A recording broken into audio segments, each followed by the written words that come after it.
Hi everyone, welcome back. So in this video we are going to see how to write our first Java program. So before you start you need to install Java software on your local machine.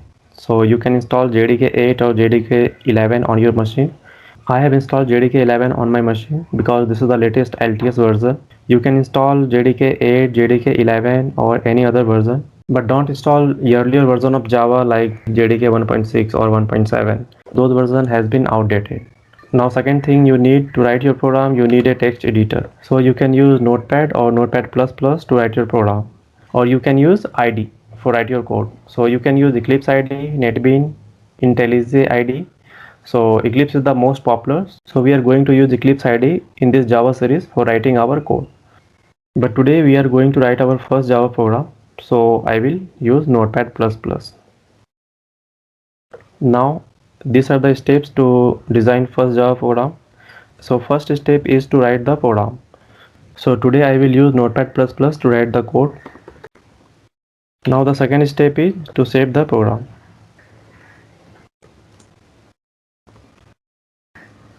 So once I will write our code, we will save it with .java extension.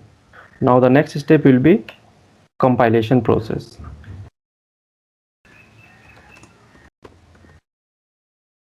So Java C is compiler in Java, which will convert our code into class file after compilation. So once the code will compile, it will convert into .class file. And this class file is called bytecode. So later we will understand in detail what is this bytecode, right? So at the time of code compilation, Java will check the syntax of our code. If everything is correct, then it will convert our source file into .class file. So this is our compiled code. Now next step is execution. For executing our program, we will have to use Java command. So as we have already discussed that whatever we are going to write in Java, everything we will write inside Java class, right? So what does class contain? Class contain variables, methods, constructor and blocks. Blocks can be instance block or static block. So we will see in detail. So for writing our Java program, we need to follow some naming convention. So Pascal naming convention, it starts with uppercase and every inner word starts with uppercase. So for writing class name or interface name, we are going to use Pascal naming convention. So when we will write our code, we will create some class, right? So suppose this is our class name, hello world.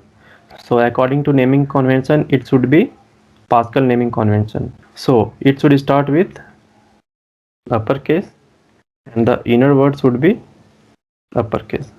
So this is Pascal naming convention.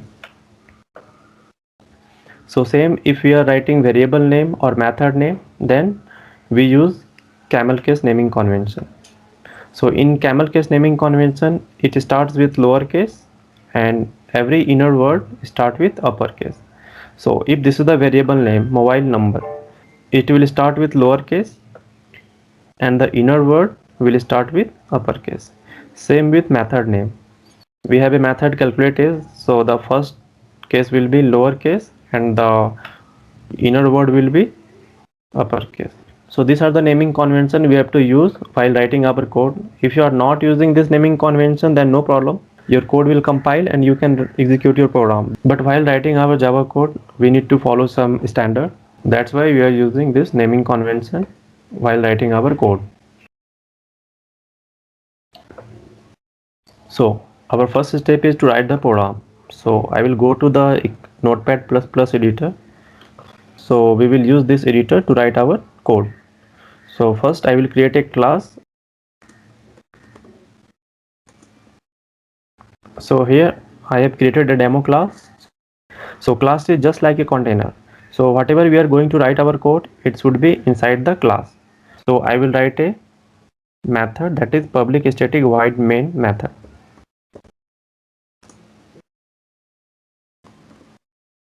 So this is the main method and inside this method I will print a hello message.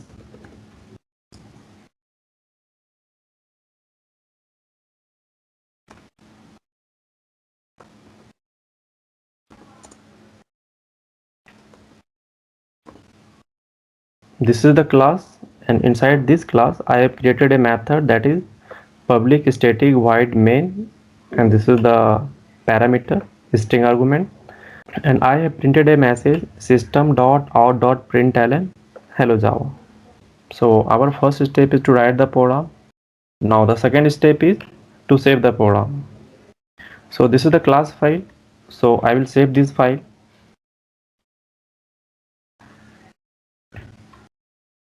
So first I will create a folder inside E drive,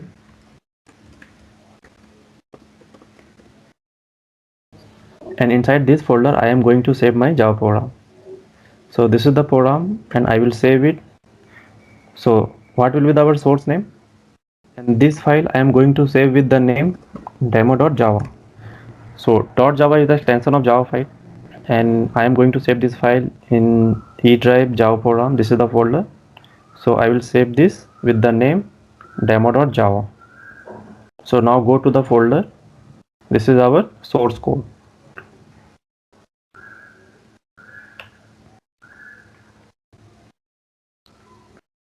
Now the next step is to compile the code. So for compiling we will use javac command, and it will convert our source code into .class file. So first I will check whether Java is installed in my PC or not. See, Java 11 is already installed in my laptop. So if you have any query that how to install Java software, then I have already uploaded a video.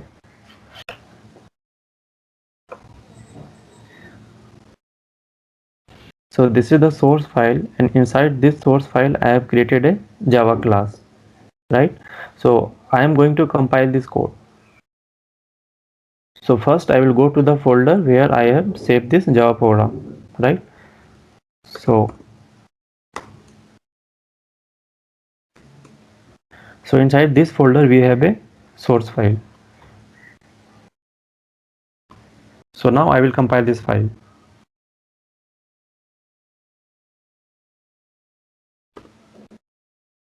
See, Java is the compiler which will compile this source file. So once I will enter, it will check the source code, that if the syntax is correct, then it will compile the code. So it will convert our source file into class file. See, it is showing some error. So this is the reason why it is not able to compile the code, right? So I will go to my code again. Okay, this is the array, string array. So I have missed this variable name. Now I will save this program, and again I will compile the code javac demo.java. Now see, there is no error. It means our code is compiled, and once the code is compiled, you can see in the right side this is a class file. So this is the byte code, right? So after compilation, our Java file created into .class file. So I will open this file with notepad. See, you can't read this code because this is the byte code. This is the compiled code. So only JVM can understand this code. So our code is compiled successfully.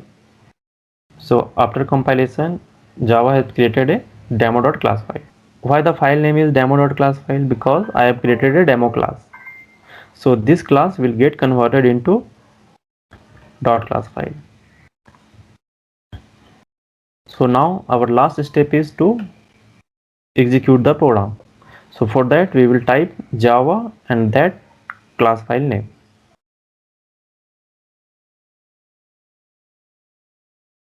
So I will type Java demo. So Java is used for execution, and this is the class file. This is the compiled code. So I will write Java demo. Now run this program. See, this is the output which I am able to print on console. So when I will type Java demo, it will execute the program and our main method will be called. And inside main method, I have printed a message hello Java. So it gives the output as a hello Java. Now what I will do, I will create a new method.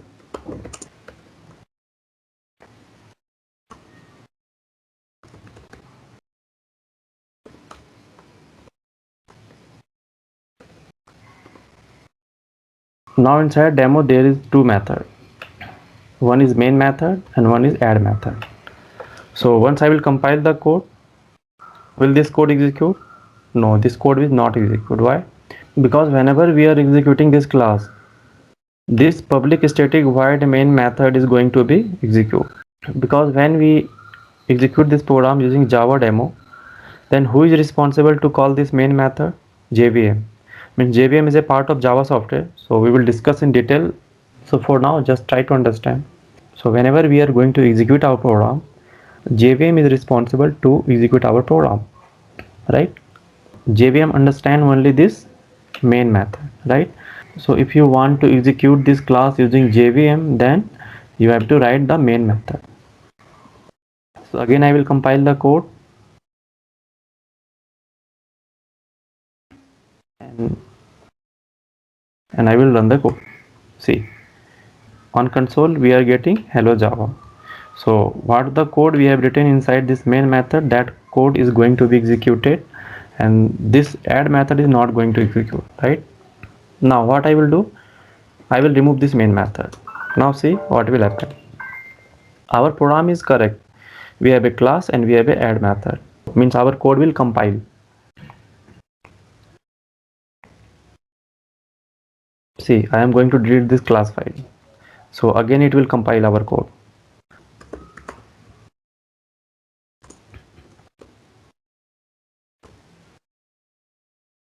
See, it's compiling. It means there is no error in our code. Now I will execute this demo class.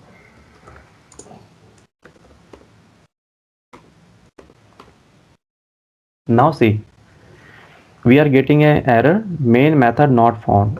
Why this error we are getting? Because whenever we will execute the class, so this is the responsibility of JVM to execute the program. JVM don't know that which method we have written inside our demo class, right? So JVM has fixed that whenever I will execute this demo class, then I will search this main method. Means JVM will give call to this main method. So this main method you need if you want to execute the program, then JVM will call only this method.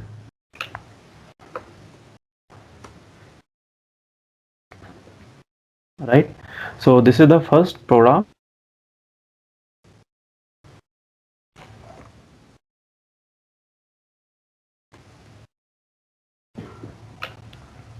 See, this is our program, and we have saved this program with name demo.java.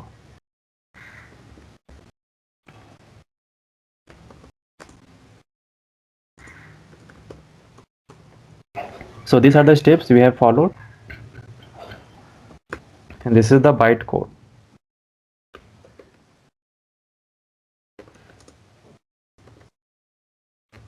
The bytecode is compiled code in Java, and for execution we have Java demo.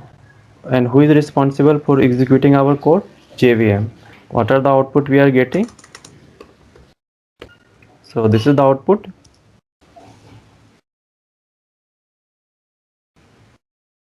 And JVM is responsible to execute our program.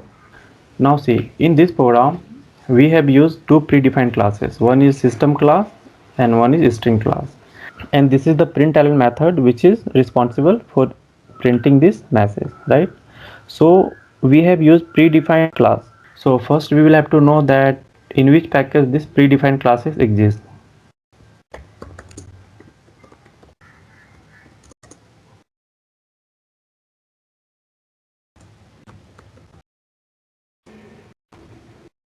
See, in this program, we have used two predefined classes. One is system and other is string class.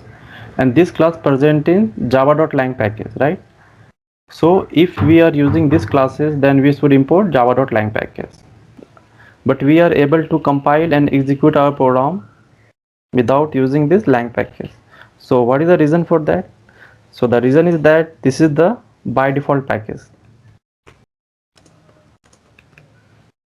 So this is the by default package, and we have used system and string class of this package. So it is not required to import the java.lang package because this is the by default. So let me tell you one more thing. I will go to my Java program. This is our program, right? So inside the source file, I will create a new class.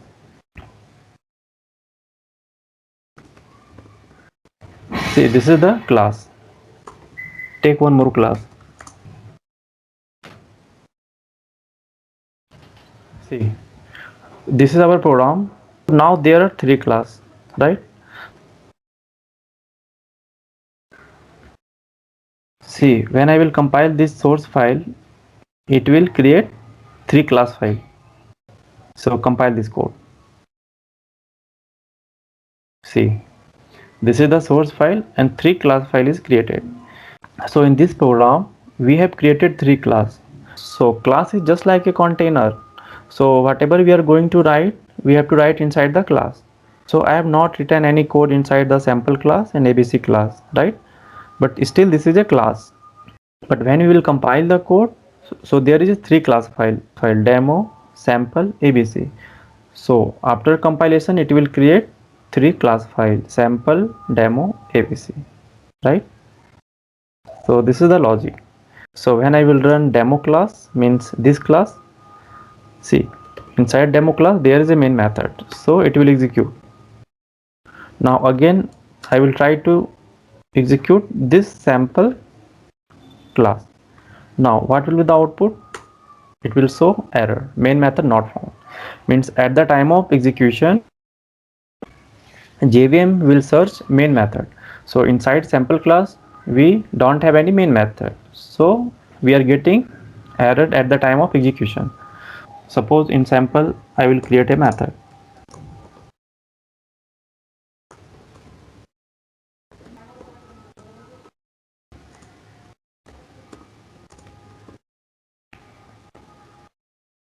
See, in sample class we have created a add method, right? So what I am going to do, I will execute this class, and when this class will execute it, the code which is inside this main method is going to execute. So in Java everything is class and object, right? So this is the sample class. Now I want to call this add method. Then what we have to do? So I will have to create the object of this class. I will create object of this sample. So how to create object? Using new keyword we are going to create object, and this is the constructor. So we will see later what is constructor. So for now just remember one thing, if you want to create object, then we will have to write new keyword, and we will have to write like this, sample s equal to new sample, and this is the reference variable, so you can take it any name, no problem. Now the object is created. So with the help of this I can call any methods of the sample class. So I will call the add method. Now I will save the program. Now I will compile the code again, because we have done some changes in our code, right? Now see, at the time of compilation, why we are writing demo.java? Can we write sample.java? No, we cannot write sample.java. Why? Because this is not our source file. This is our Java program. But we have saved this program with name demo.java, right? This is the source file name demo.java. So we need to compile our source file, right? Not class file. So our source file is demo. Inside demo we have sample class, ABC class. So once I will compile this source file, it will compile all the classes inside the demo.java file, right? So compile this code. Yes, everything is fine. So our code compiled successfully. Now I will execute Java demo. So run this. See, output is hello Java and add method called. This is the output, and we have created object, and with the help of this object we have called the add method. So when this line will execute, it will call this method, so it will print this message. Now you have a clear understanding how to write the code in Java, how to compile the code, and how to execute the code. So in next video we will use Eclipse IDE to write our code. So if you like the video, please share and subscribe my channel.